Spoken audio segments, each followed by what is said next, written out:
Amis d'Agolo, bonjour. La robe cache-cœur, ça vous dit quelque chose? Savez-vous ce que c'est ou pas du tout? Aujourd'hui, je vais vous raconter l'histoire de la robe cache-cœur. En effet, l'évolution des formes de la robe permet de retracer depuis l'époque médiévale le changement du statut de la femme dans la société. À cet effet, l'historien Georges Vigarello pense que la robe obéit à un contexte. En effet, au cours de l'histoire, ce vêtement a porté respectivement les attributs d'objet de séduction, de marque de noblesse et du signe de pouvoir.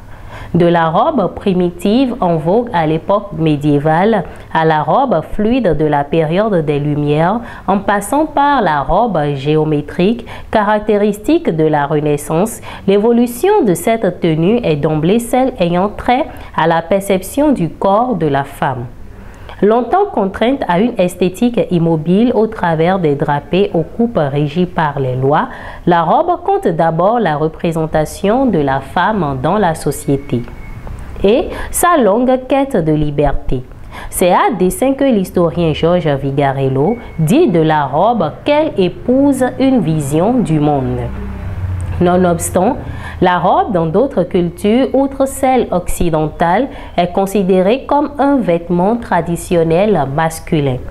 Nous en voulons pour preuve la conception de la robe dans les pays islamiques, dans l'extrême-orient, dans certains pays d'Afrique et d'Amérique latine. De même, se décline-t-elle suivant diverses formes, la robe fourreau, moulante sans ceinture souvent décolletée, la robe gaule, une mousseline ajustée à la taille, la robe à la française, la robe bustier, la robe polo, la robe portefeuille, la robe prat, la robe bandage, la robe cache-cœur qui est par essence une invention contemporaine. Se présentant sous la forme d'un gilet, sous la poitrine, les origines de la robe portefeuille ou cache-cœur semblent être résolument contemporaines. Aussi est-elle composée de deux portions triangulaires terminées chacune par un cordon ficelé à la pointe. Dévote dans l'art de la séduction, la robe cache-cœur combine le diaboliquement sexy au divinement élégant. Même enchantré, le décolleté portefeuille suggère plus qu'il ne dévoile, séduit plus qu'il n'appâte.